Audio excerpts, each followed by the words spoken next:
Okay, guys, welcome to the first ever Man Club podcast. It's something we have started and something we have been excited about. We've been working on it for a while. It's our first time, so it's going to be all new to us, just like it is to y'all. Everything that you hear from us is going to be the first time we've said it. We may have been thinking it, but it's what we're saying. And my name's Pops. That's how they know me. And this is my shop that we're in. And this is where it's going to be coming from most of the time. There's going to be a lot of different times that we may go other places, but right now, as of right now, this is where our location is, and we're excited to have you with us. I'm just going to let them go around the table, introduce themselves, say a little bit, so you kind of get to know us a little better. Hey everybody, like you said, welcome to the first inaugural video of the Men's Club podcast. I'm RD. That it? I'm Jordan. I'm not going to tell you welcome again. Everyone's already said welcome. But we are very excited about this, and we have been working on this for quite a while. So thanks for your support. Absolutely, and I'm TJ, and I will say welcome again. Super happy to have you guys with us. Hopefully it's going to be a long journey ahead. None of this was practiced beforehand, so bear with us. But with that said, let's jump right into it. I think you had something to kind of start us off, RD, didn't you? Oh, yeah, absolutely. I know in today's market and today's world especially, people like to smell good, and I have reached out to some very special people located on the West Coast, and everything that they make is indeed U.S. made. It's made right here. Great stuff. They're called Outlaw Brand Soaps. I recently just put in an order last week, and I actually have some here with me, and I will be opening it with you guys, and I'm going to pass it around. Everybody's going to get to smell. It's a really, really great product. I'm super excited to have them to give us these brands of soaps, and looking forward to getting some more. So without further ado, let's jump into this real quick. Pops, I think the soap's over there behind you. You want all three of them? Yeah. You won't get to smell, unfortunately. Yeah, we're working on that. We've got people in the lab, but for I'm now, not working on that. I don't know anything about machinery. So the first one I have, and what I really like about these things, it gives it like an old, I don't know, like Wild West cigarette type package look, like you would see. This one's called the Gambler, and I don't know if you guys can see that or not, but it comes in a cool little black and brown and tan package here. It's all milled soap, so that it's handmade, handcrafted. This one has like a cinnamon type burn smell, like something you would smell during the Christmas time, the holiday seasons. Open it up. Yeah, let's go ahead and just open it up. Alrighty, let's see what we got here. for our listeners, just use your imagination. Yeah. It does look like a pretty cool package, though. It has a pretty caramel color to it. Let me get this from you. Yeah. Yeah, it literally just looks like a giant piece of caramel. Yeah, it's man, that smells great. But it says it's branded Outlaw in the center right here. It's like you said, it looks like a big piece of caramel. I actually had my wife actually smell them the other day when she came in, and she's a huge fan of them, by the way. She wants me to keep ordering more. So if that says anything about them. Pass over. Okay, so this one is actually supposed to smell like bourbon, tobacco, and a little leather. And it does. I can definitely get the tobacco out of it and the bourbon. And it's a very clean smell. It's Oh yeah, that's that one that I could smell before you even took it out of the wrapper. It's really strong. But it does. It smells very clean. It's definitely something different than what men would normally use. Just looking at the ingredients here, I mean, it's just vegetable soap base, glycerin, shea butter, cocoa butter, olive oil, grapeseed oil, and fragrance. I mean, it tells me it's very natural. It's probably very good for you. Smell the leather in that one. Yeah, I'm no expert in soaps, but that definitely looks like a pretty good soap. Yeah, Mother's Day coming up. You know, if you can't think of a gift, get some soap. Be smelling good when you go visit your mom. Absolutely. She raised you better than to be stinking all the time. So, And what's cool about these guys too is they don't only just make soaps. I was on their website and they actually have like hair products, candles, and much more to offer. So Their candles, are they kind of like the man cans? There was a kid, it was like 2014, I believe, made them. They were, I mean, it was like campfire, stuff like that. I think that's actually That's spot something to on. look- It's pretty cool. Their website's really cool. When I ordered it, they gave me this like a thank you card, and it has a bunch of cool information on the back. If you guys decide to order, they have the Outlaw Gold program. It means that if you got points after making the purchase, if you already have an account, you can actually let's see what they say right here. You can post a picture and tag it at Outlaw Soaps or hashtag Live Outlaw on social media, and they will send you coupon codes after your purchases. So that's really cool. Like I said, I will be personally ordering a lot more. well, it's like this is kind of our inaugural thing. We're sort of a startup, so it's nice, if you find like a startup. Tell the comments below, not soap, but anything, a small company, startup that you see on here you'd like for us to get a hold of and put it on the podcast. Drop some comments and let us know your favorite local sort of in-house mom and pop sort of shops. We'll give them all some love. It looks like we got 2 more scents here. The bars all kind of look the same, really. They're all sort of like an off caramel color. Well, yeah, there's slight variations. Like I have the Mountain Hideout and the Gambler here. The Gambler is a little bit darker for sure, but that Mountain Hideout, that's amazing. It's Campfire and Mountain Breeze is what it's supposed to be. That's strong though. It smells very much of pine. Oh, yeah. Well, that smells like you're walking through the woods, like in a forest. It's got almost like a honey note to it as well, like some sort of sweet. I like that. This one right here, Pops just opened this one. This one's Fire in the Hole, which, Jordan, what's this one actually supposed to smell like? It smells... The wrapper actually says, okay, this is pretty good here. It says it unofficially smells like insanity, excitement, and overwhelming joy.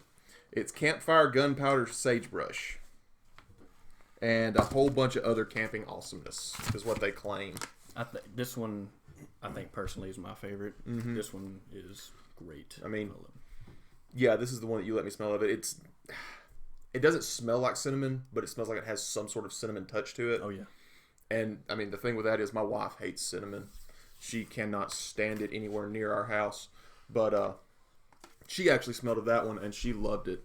It was different for her. I don't know why that one particular bar of soap was better for her, but she can't even have an apple pie sitting around. Yeah, it's not like a primary cinnamon. Like if you buy it expecting like this smells like a bar of cinnamon soap, you're gonna be disappointed. Yeah. It's almost like kind of like when you're drinking like a wine and they say there's like a note of like oak. That's what it is. Like it's honestly it smells unique to anything. It doesn't really smell like any of the things on the label, but it is a good smell. I like that a lot. They're all fantastic. I'd use any of them. Absolutely, they're all fantastic, and like I said, they're all very clean. Mm-hmm. Yeah, they smell fresh. It's not like musky or anything. Yeah. No.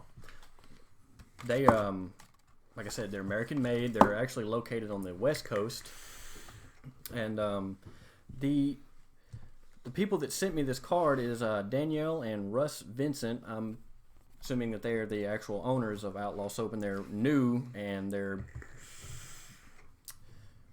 they were actually started this year, so they're actually they're brand new. So it's definitely an honor to get to display their product on this inaugural podcast. Especially something that we actually all enjoy. Yeah, I mean, we really hadn't heard much from you. What do you think? I enjoy the actually the one, which is funny because we'd already smelled these before we started the podcast, and the one that I kind of felt like that I wouldn't like as much is the Gambler. And after I got it out of the wrapper and smelled it more, I really enjoy the Gambler. I mean, I enjoy the leather smell to it, which and it's got a lot to do with, of course, individual taste and what you like to smell like. And being the older guy here, of course, being the oldest one, the old man, and Pops. I like that. I like that leather smell to it. I like it. It smells more. I guess it's toned down a lot more than the other two are. Not to say that I wouldn't use the other two, but I mean it's just that if I was going to choose, I would choose the Gambler, and it is, and it's unique. It's like somebody said a little while ago. They're a unique smell to them. There's something that's different. I mean, you go to the store, you basically got about 4 scents. I'm not naming brands or anything like that, or you use whatever your wife has put in the shower, and so I mean. To have an opportunity to have something that you could actually use and it'd be yours. I mean, it'd be a man product, and that's kind of what this podcast is about. Is things that not to get the PC police after us or anything like that. I mean, this is focusing on things that men talk about. That's why we're in the shop. That's why we're out here, and the ladies are inside doing different things, and this is, you come out here and you can hammer a nail or you can cut a piece of wood or whatever, but you talk about this stuff, especially you get a group of guys together and you think about what all you might like to enjoy, and this soap's one of them. I mean, I enjoy that. I'll probably be getting some more of it, and well, I know I will actually, and I enjoy. I really do enjoy it. So yeah. Well, it sounds dumb too, like, oh, guys aren't going to talk about soap, but like straight up, before we even got to like our test podcast, RD hit us up in a group chat like, dude, I got this soap, and I was like, who cares? But like, it ended up being really cool. I was so excited to get soap. Yeah, and it is. It's a very exciting thing because like he was saying, and here's a little background. He's married. I'm married. This one hasn't made a commitment yet, but don't put it like that. But a lot of the times we just end up using whatever the woman of the house has put in the shower. I mean, because generally we don't care, but when a product like this comes around, it's the first thing. Oh, it's for men. I mean, okay, but actually getting something like this out and smelling of it, especially the Gambler, because I've said for a long time, there is a particular brand of light cigarette and a particular brand of leather that goes into a particular truck that is my favorite smell in the world, and it always will be. And that smells a lot like it.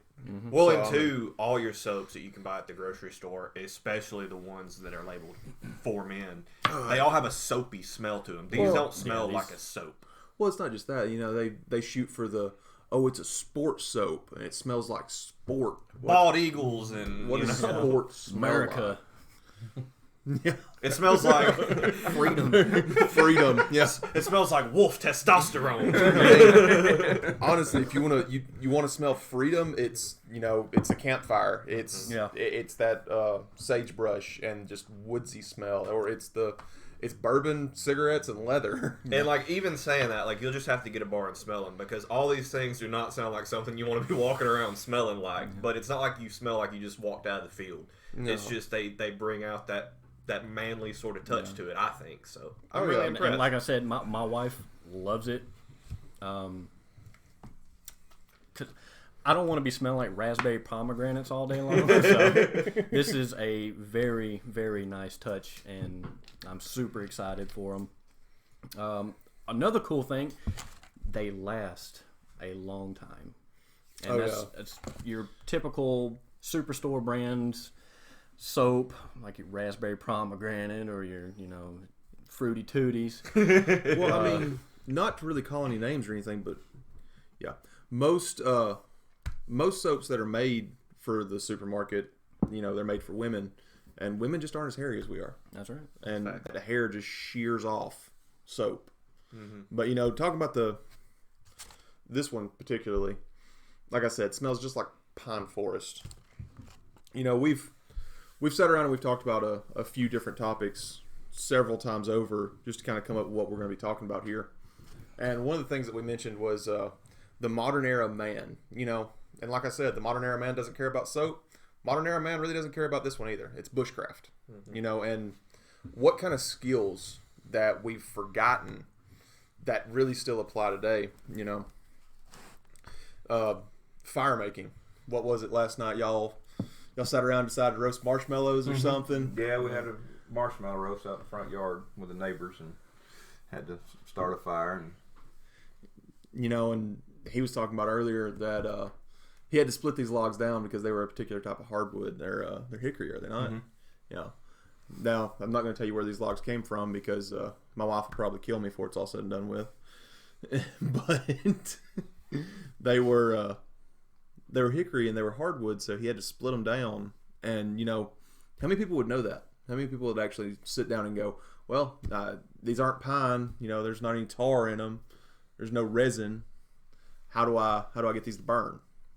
That, and one of the biggest things that I've seen that could probably help a lot of people in this world out today is actually water purification. What happens after a natural disaster? What did we see back when Katrina hit? There was no pure water in New Orleans for how long was it? It was a long time. No, it was weeks. And they were like airdropping pallets of water. Yeah. well, I mean, that's the thing. We get used to these. Yeah.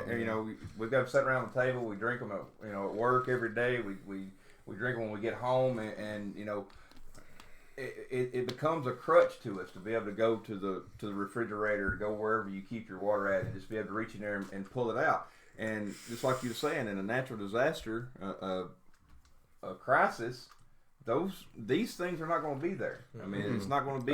It's one of the first depleted resources. Yeah, I mean, and it's something, and that's the craziest thing about it. It's the first depleted resource, but it's also this one here. If you run out of water, you're not going to last long. I mean, you can go without food, and you can go a time without shelter, but you start running out of water, then the body starts shutting down, and it's important to know that. General rule of threes with bushcraft or survival: 3 seconds without breath, 3 days without water, 3 months without food. Yeah, and it's like there's another one for shelter, or 3 weeks without food, 3 months without shelter. Yeah. I'm really glad you brought up the water purification. That is, that's a big deal. I used to live in Washington State, and I was hiking Mount Rainier. And I was out there for about 2 or 3 days, and I was like, you know what? If the water's flowing from a stream, it's pretty good, I guess. So I forgot about this story, man. This is a really good story for this, actually. I ended up getting dysentery. How many people in the 21st century get dysentery? This guy. That's not fun. Thought I was gonna die. I couldn't move for 3 days. I mean, it sucked. So it's like, this water looks clean. Yeah, and it's like, no, deer up the road's like, I'm just gonna, take a pee in this and let old RD down here drink it. Well, I mean, that's the thing too. I mean, looks are deceiving when it comes to water, and that's the thing that talking about with bushcraft. Understanding and recognizing that. I mean, because here is the reality of it. You can have clean water that looks dirty. Yeah, absolutely. And you can have, contaminated water, in his case, that looks clean. It looks clear. So, I mean, that was, to us, or most people, when they watch movies, they watch shows and things like that, hey, it's crystal clear. So it's got to be, but the problem is, full of bacteria. It's full of all these different things that can hurt you. And knowing how to purify water is not only a skill for and we keep throwing back to this disasters and all that kind of stuff like that. Listen, we went on a camping trip. Yeah. When Jordan was younger, 2 or 3 years ago, and it was a warmer day than what I thought it was, and we drunk up most of our water. But I thought ahead of time and actually got us bought a water purification kit, and we filled up our canteens and stuff with a stream that I promise you it was not clean at all. There was no way it was, and we used it to fill up so that we could continue on our hike and our camp. So I mean, this is something you can use on a regular basis and not just in a time of need. Well, I mean, and that little one that you had, it was just a carbon filter, wasn't it? It was just a simple carbon chlorine filter, I believe is what it actually was. And I know everybody's sitting out there right now, oh, just boil it. Here's the hard fact. I was back in high school, I did what was it called? Water testing of some sort. I was like on pH kits, Yeah, like you well, actually it would was- have to test the salinity and the purity and all. and the hardness and the alkalinity of the water and everything else. You can have crystal clear water that you have boiled and it still be detrimental for you. You know, the only way to get truly pure water is to distill water. And, you know, that's the big skill that actually was what we talked about most was, you know, do you have to sit down and set up a copper still? Absolutely not. Could you? 100%. They work great. People up in the hills have been proving it for a long time. Yeah, you make a lot more yeah. water in one of those. But a little stovetop, I keep saying that, stovetop still.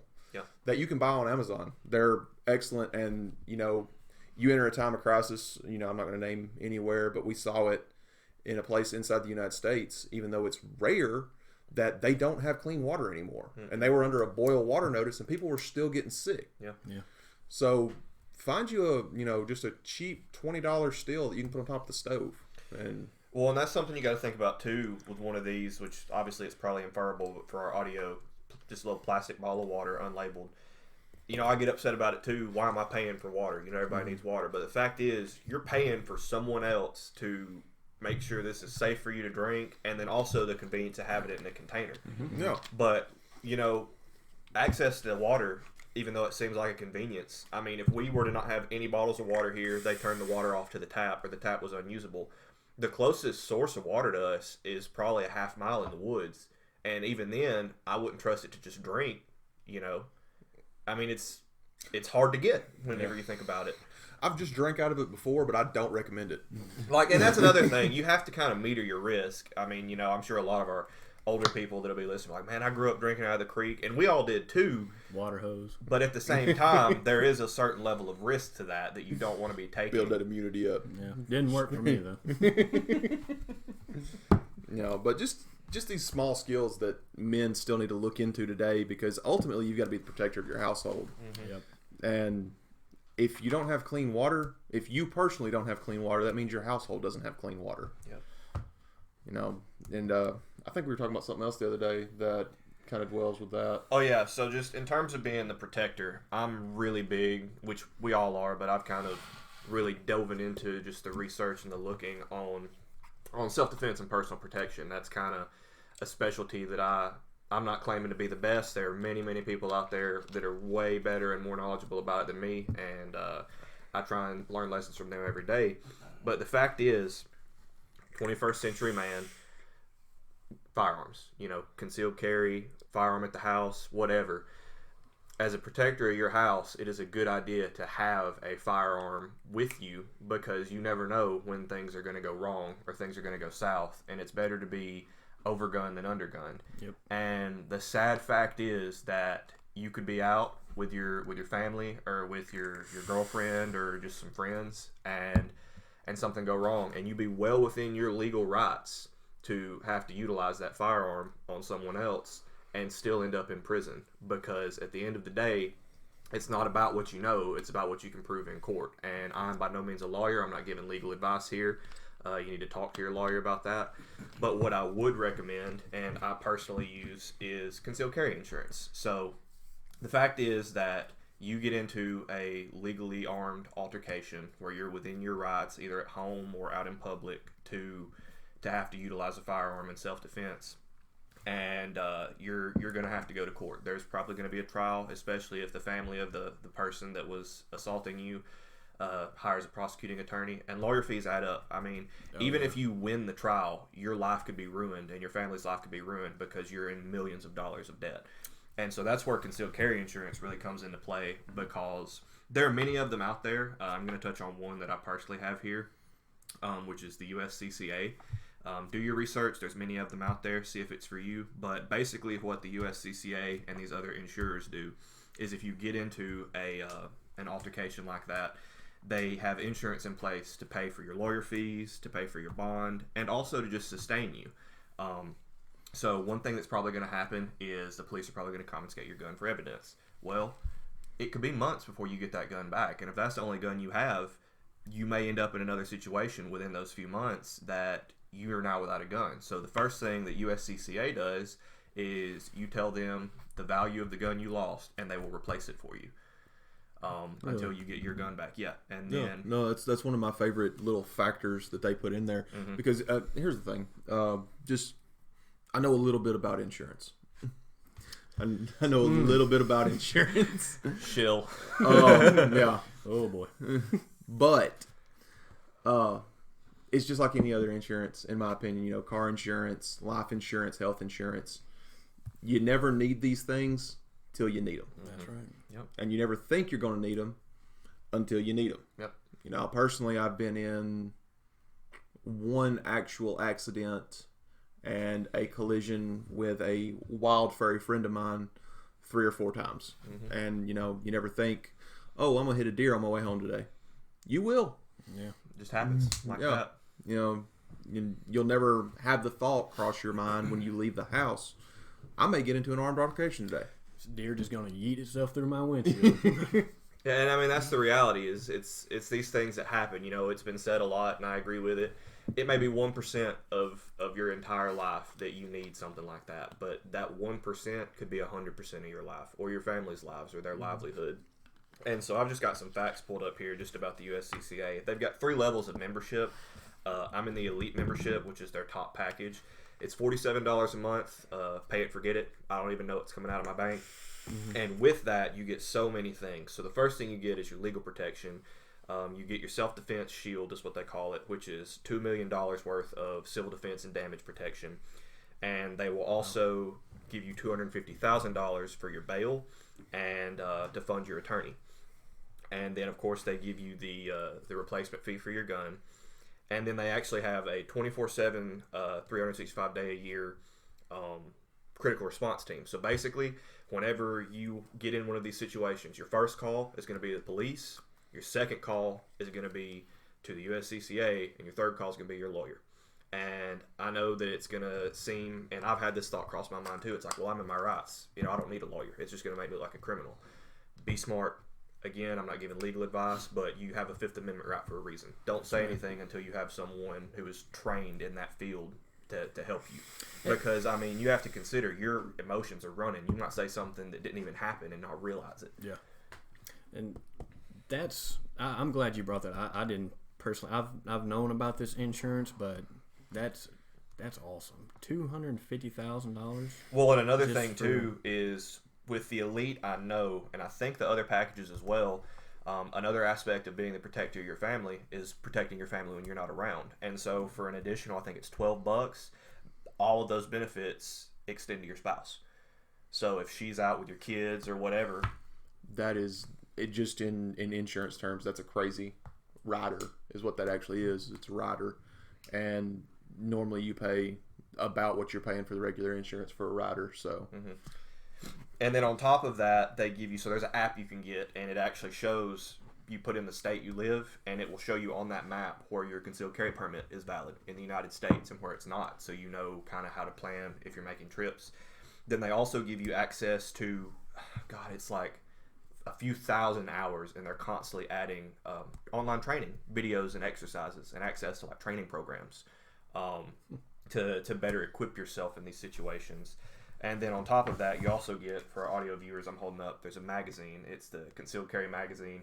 And there's all kinds of good information and articles in here and ads. It's kind of funny. I was looking at it a minute ago, and I honestly agree with TJ on this one.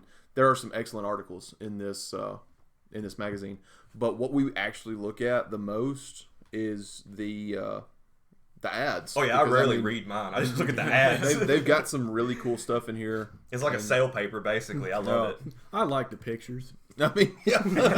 Pretty much. I mean, my lizard brain is just like, ooh, shiny. Yeah, I mean, and then they've got stuff like this, this is a cool article here. It's called the Lemon Squeezer, and it's just about different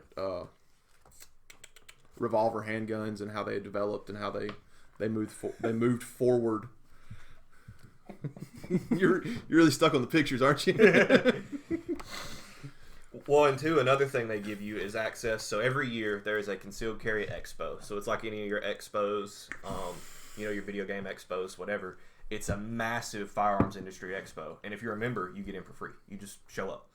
You tell them you're coming. You get to go. It's like a week long. We were actually going to go until all of this mess with the COVID hit, and they've canceled it, unfortunately. But me and RD were actually planning to go. I think this one was in was it Maryland this year? Yeah, it was in Maryland. And we were going to go. It was going to be a blast, and it's just so much stuff that goes on there, panels, and of course dealer events. And then the last thing you get that I think is really cool is they give you member-only discounts to industry partners. So you've got holster companies, pistol companies, clothing, just anything you can think of under the sun, ammo, that you go on your account on the USCCA website and you click, and it's just a big page of links, and you go in, and it's like anywhere from 5 to, I've seen stuff 40% off. And you also get early bird deals. So let's say, just not throwing out any names here, but one of the biggest pistol companies in the world, Police Love, they put out a new gun, and they happen to be an industry partner with the USCCA. You get access to that new gun before anybody else. Well, they just put out a new gun, and I don't think I wanted early access to that gun. In fact, they took the smallest caliber that you could use, and then it just blew up in your hand. Yeah. But I think it's fantastic, and I would recommend, again, not a lawyer, not giving legal advice, but I would recommend researching it and talking to your attorney and considering it, because you may protect your family in that one instance, but how are you going to protect them when you're sitting in jail for the rest of your life? I got a question for that one. I know most states have, what do they call it, stand your ground law, something like that. I know Florida, Alabama, I think, has one as well. That insurance would kick in if something like that was to happen in case this insurance kicks in, period. Okay, cool. Let's say if you did the stand your ground law and the opposite party decided to sue you. Well, that's a good question for it, actually. Is it just a out of the home scenario, or does it actually kick in with a castle law scenario? Yeah, anytime you are within a legal use of a firearm, this insurance kicks in for you, because the fact is, yeah, you've got your castle laws, yeah, you've got your stand your ground laws, but a good prosecutor is going to twist and turn and make it look, you won't even realize, they'll have a whole story. Oh, you said this, and you're like, I didn't say that, and by the end of it, you're like, oh yeah, I did say that, and now, Well, too, and the thing is, you got to remember, I mean, in most cases, you with the stand your ground and the castle law, those laws will protect you in a criminal case. The criminal case is not the problem. Well, it's the civil case. And that's where an insurance, if you own an insurance like this or have an insurance like this, that's where that really pays off at, is because the civil case is really what damages more in your rights gun users than anyone else. Is the fact is that the family or the person who you may have had to use your firearm on, comes back and sues you, and you got to remember that's a whole different lawyer. That's a whole different trial. That's a whole different thing. And having a insurance like this helps protect you from that, so that you don't lose everything that you have. Well, and something to think about, when you go buy a gun, let's just again use that a big name example. $500, you get a pistol.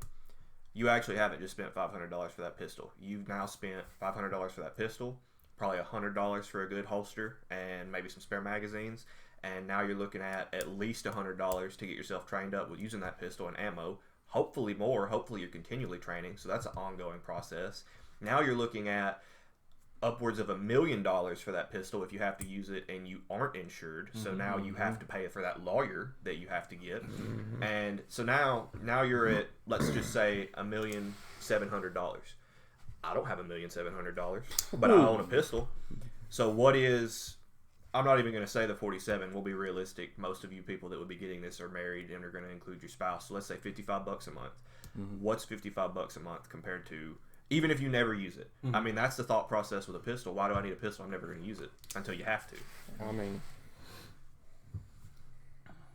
just thinking out loud, I mean, $55 a month, that's going to be...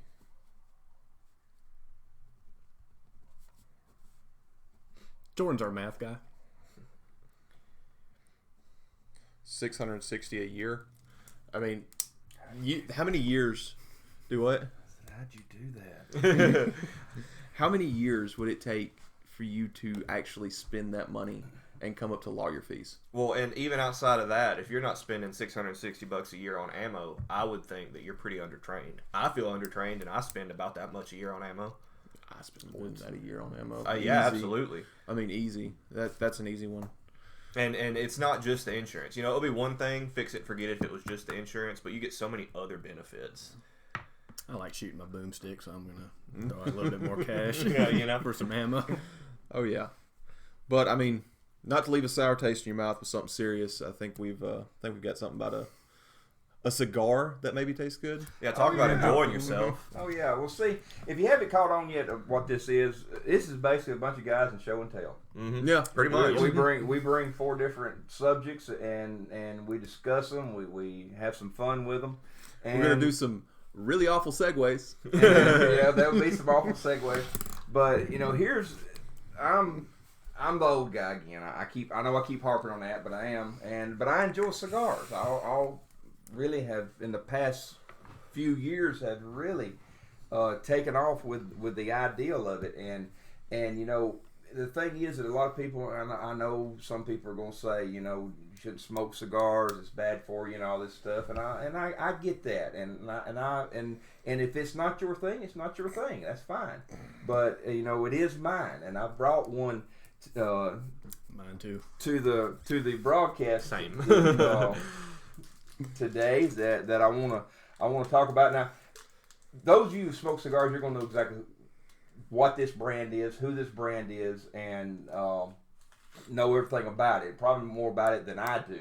But I want to say I've really enjoyed this brand that I'm going to be talking about. And the thing is, it's a medium cigar. But in saying that, it's a light medium.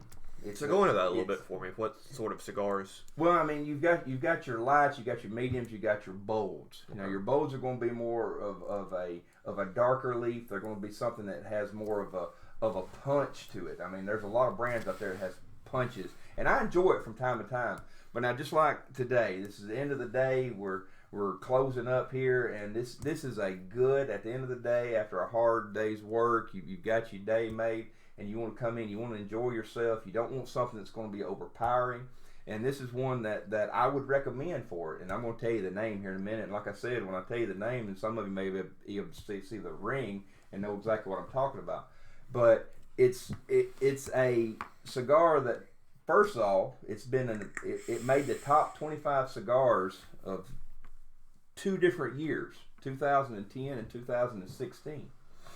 It's an easy smoke. It's a good starter smoke. And when I say starter smoke, if you've never smoked a cigar before, this would be a good one to start with, because it's not going to be something that's going to overpower you. And don't hop into a $20,000 Cuban. Exactly.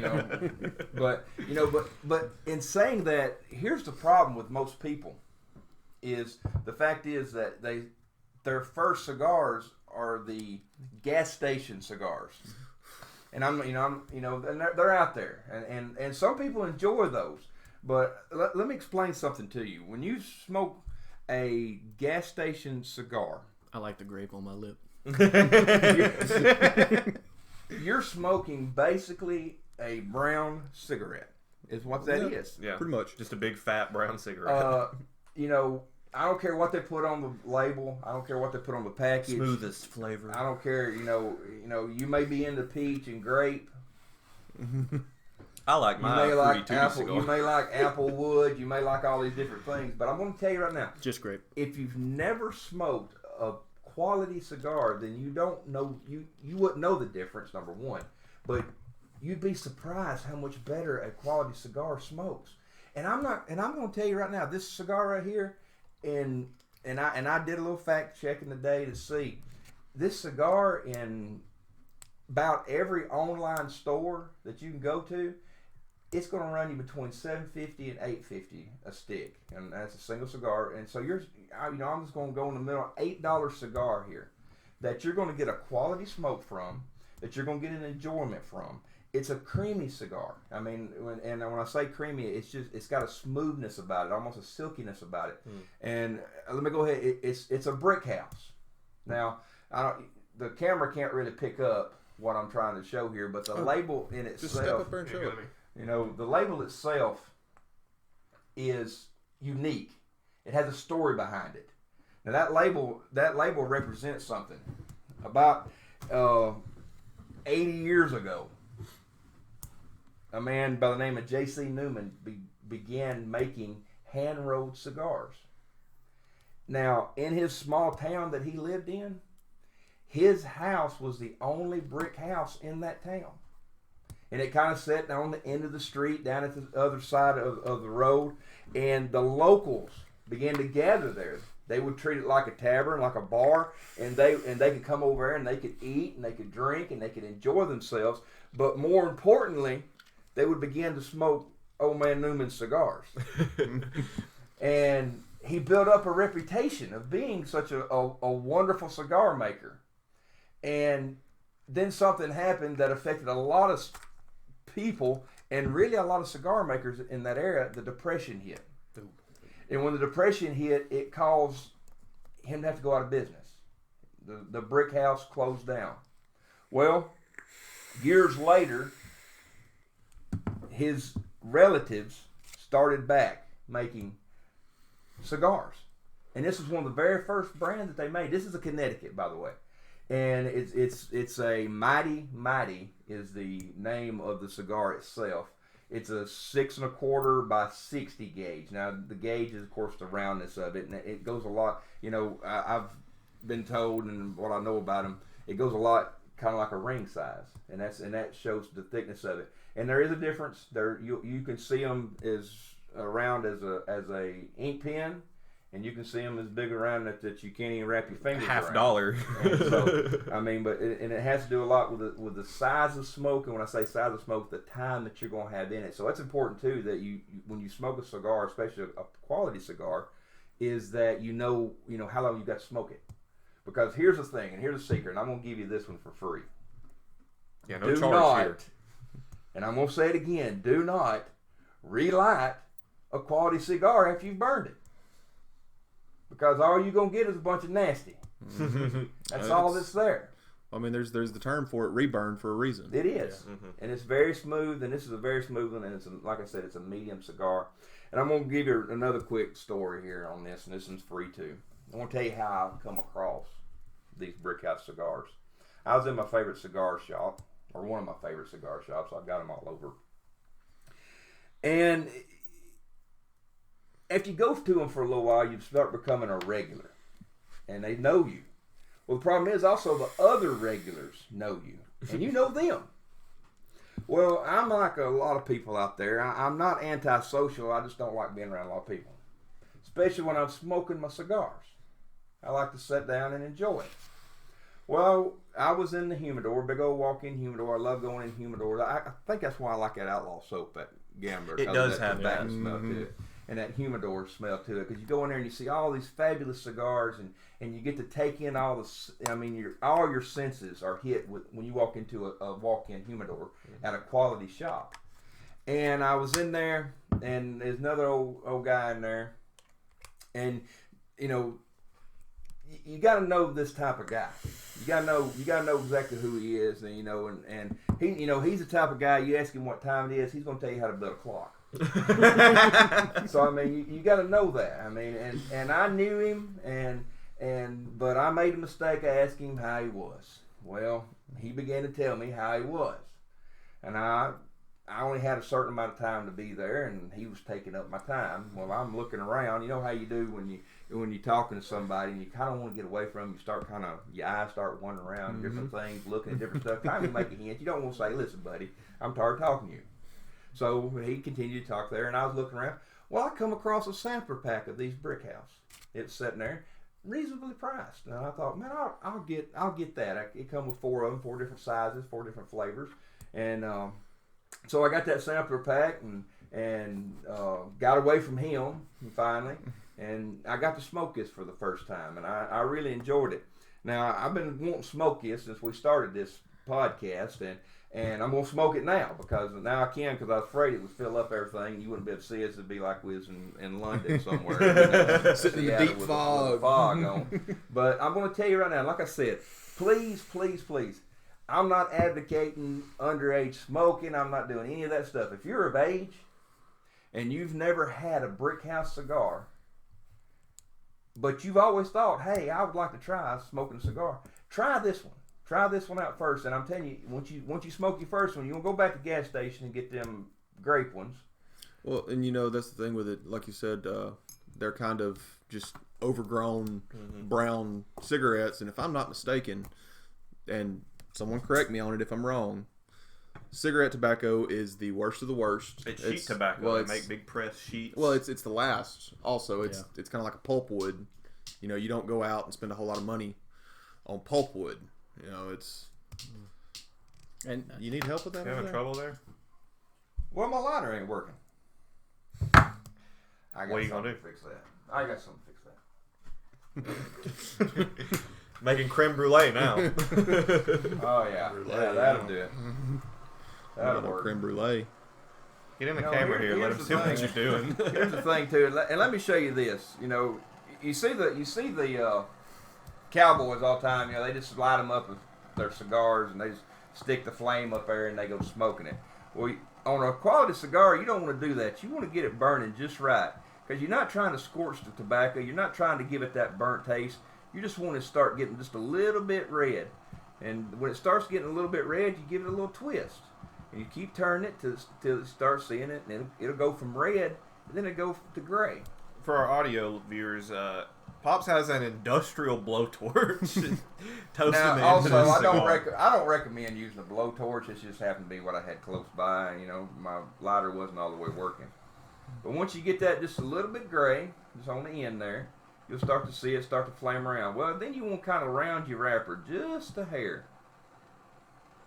Then here's another pro secret. And I'm not no pro, but somebody else told me, so I believe them. You want to purge that cigar, blow into it. And what you've done is you've blown out all that bad smoke, all that scorched smoke, and then you light it. Dude, that moth above your head is having the time of his life. And I know y'all can't smell it, just like you couldn't smell the smoke, but the Brickhouse cigar does smell amazing. Yes. And this isn't the espresso of cigars by any means. I want to thank TJ, because when I was in the service, I used to smoke cigarettes, and when I actually moved up here, he actually took me to my very first cigar room. And do you remember what I actually smoked? They put you. It was a little more higher end brand, because I wanted a good experience for we had just became friends at this point. Yeah. No. But in terms of the quality of smoke, the flavor, it was roughly a Brickhouse. It was a medium. It was a more mild. I didn't want to set him up with the dark brown, Super Cubano Express. None of that.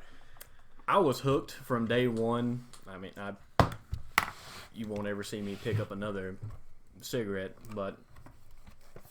Well, definitely going to be picking up more cigars in my lifetime. Well, one thing on that too, if you have a cigar shop around your area you've never been to, go in there, talk to them. They'll help you out. They're usually really nice if you find a good shop. And if you are a cigarette smoker, see what cigarettes they have, because 9 times out of 10 they will have designer cigarettes that are made in the vein of these cigars, and you'll never go back to smoking your white box at the gas station. And that's the thing too, and that's what I was talking about. And I really didn't touch on it enough, but I probably will in future reviews, because I will bring more cigars, because it is one of my passions.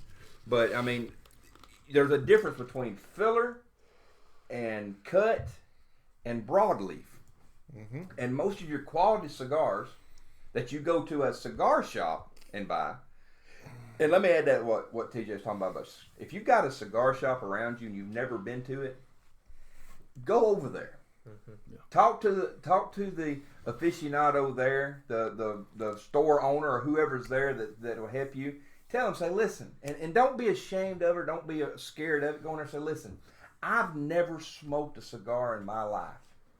And they're going to put you on something that'll help you do that. Oh yes. They're going to give you. They're going to give you an all types of information that you need, and they're going to find something that's mild.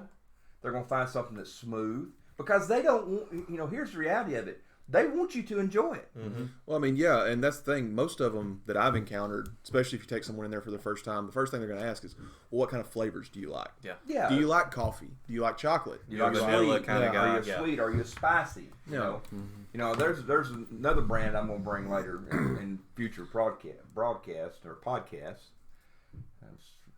maybe more in this than I thought there was. Anyway, no, I'm joking. There's not. It's a spice. It's got a spice to it. I mean, and you feel it on your lips, and you feel it. You feel it in your mouth. You know, and here's and I probably should have said this in the first place. One of the biggest differences between smoking cigarettes and smoking cigars is you don't inhale. You don't take the cigar smoke into your body. Because I'm going to tell you, the first time you do it, you'll realize why you don't do it. But what you do is you taste it. I love being kicked in the chest. But you taste it, and that's the whole purpose of it. It's a senses thing. You taste it in your mouth. Your taste buds gets the smoke, gets the flavors. Your nose, your senses pick it up, and that's how you smoke a cigar. You're not inhaling it, but and people say, well, how do you get the nicotine from it? Your mouth. Yeah, there's all sorts of little cells in your mouth. Yeah, not to say that you're not going to get a buzz off a cigar. You absolutely will. It's especially if it's your first time. It's like putting a dip in. Yeah, if you've ever dipped, it's the same principle. It goes in the same tissue. Mm-hmm. But I will say this before we wrap this up. Another quick little story. Okay. We all about some stories. Talking about cigar shops. Story time with Pops. Talking about cigar shops. They're all different. Different places you go. I've been in cigar shops in several different states, and they're all most of the time they're all independently owned, and they're got uniquenesses about them. Well, me and Jordan, we're down in New Orleans, and we've been to Bourbon Street, and we've been to the French Quarter, and we've been over to the Jackson Church and all that stuff. Oh yeah, we've been everywhere. Yeah. We've even been to the casino. Yeah, we just left Harrah's actually, and we was over there, and we come back, and we was coming by this cigar shop, and we'd seen it passing 2 or 3 times, and I told him, I said, hey, let's go in there. Man, some of the best cigars I'd ever seen was in that cigar shop. Great brands, great prices. But what was really interesting about it was the people that were in there. Now, I told you I don't like talking a lot while I'm smoking my cigar, especially if I'm enjoying the one that I never had before. But to hear other people's stories. And that's what it is. I mean, we talk about men's club. Yep. A cigar shop is a men's club. Mm-hmm. Now, let me back up. I don't want to offend no ladies, because there's some ladies that can smoke cigars. There's some ladies that can outsmoke any man. Yes, that no I've doubt seen. about that. But for the majority of it, you're going to see a lot of men in there, and they're going to be the type of man normally that is more, I guess you'd say, laid back. A lot of older guys too. More older guys and stuff, and you're going to learn some things there. There's very few places. We've been talking about this for a while doing this podcast. There's very few places now that you can take a young man that they can learn. Mm-hmm. I mean, you stop and think about it. The front porch is gone. The barbershop experience, it's almost non-existent. Mm-hmm. Well, I mean, you've got these big chains for everything. Yeah. Now. Get them in, get them out kind of deal. I mean, I'm going to be honest. The local cigar shops are about the only place left. And 9 times out of 10, you're going to find an 80-year-old man that's straight from Cuba, who's been in the United States for probably 20 years, but he lived in Cuba for 80 years, hand-rolled cigars, and he's got some stories to tell you. Oh, people from all over this life you would never think about living. Oh, yeah. And that's the thing with it. You meet such a different group of people. You meet everybody from rich to poor, from, experience to, brand new to smoking cigars, brand new life, to be honest. That really don't have much.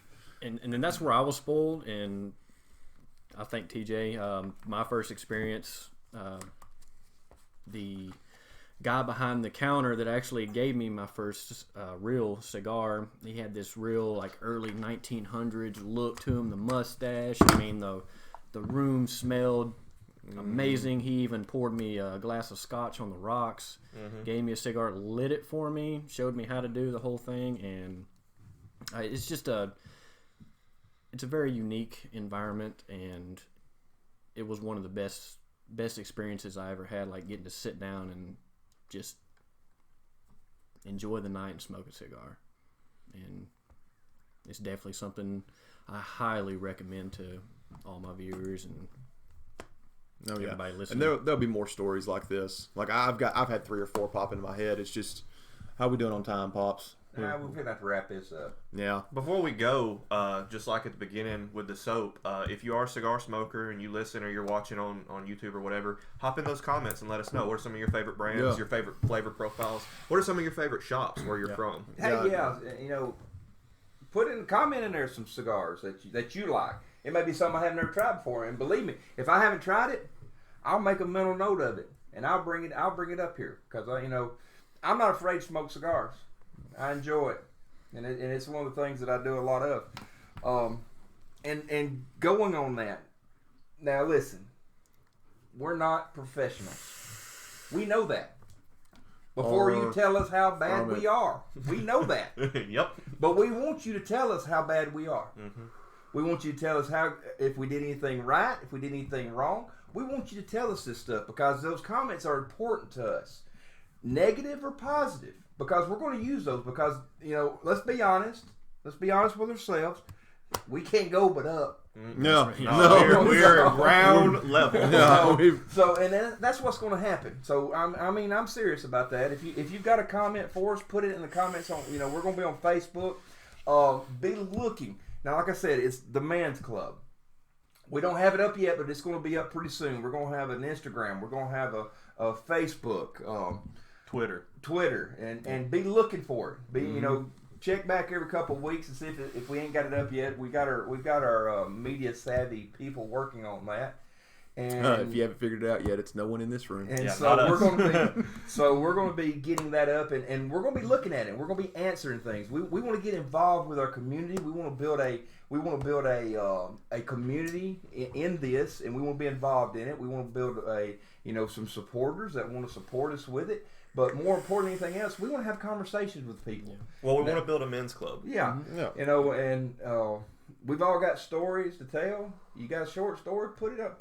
Let us know it. Let us know about it. We can't do this without you guys, and we really appreciate it. Well, as far as I'm concerned, as a viewer, you're part of the men's club, and part of the club is sharing stories. That's right. What you like, and so go ahead and get in there and give us some comments on it. And we're going, like I said, this will be up, and we're planning on this will probably go up Saturday. Yeah, we're going to have this up on Saturday.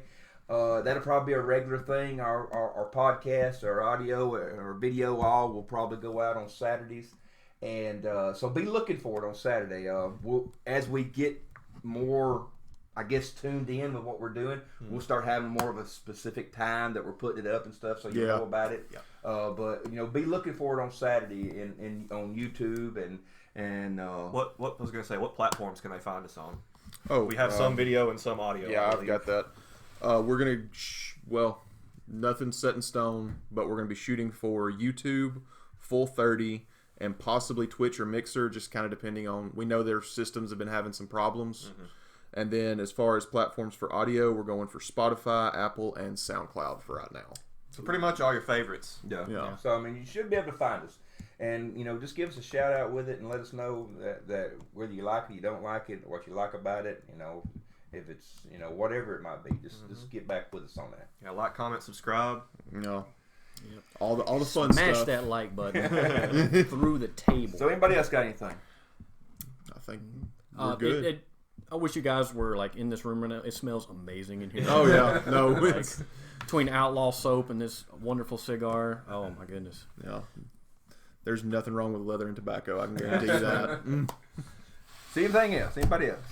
All right, with that then, the first ever Man's Club podcast is officially coming to an end. Yep. I was TJ. I was Jordan. I'm RD. And I'm Pops. And with that, cha-ching, ching, pow. We're out. See you guys.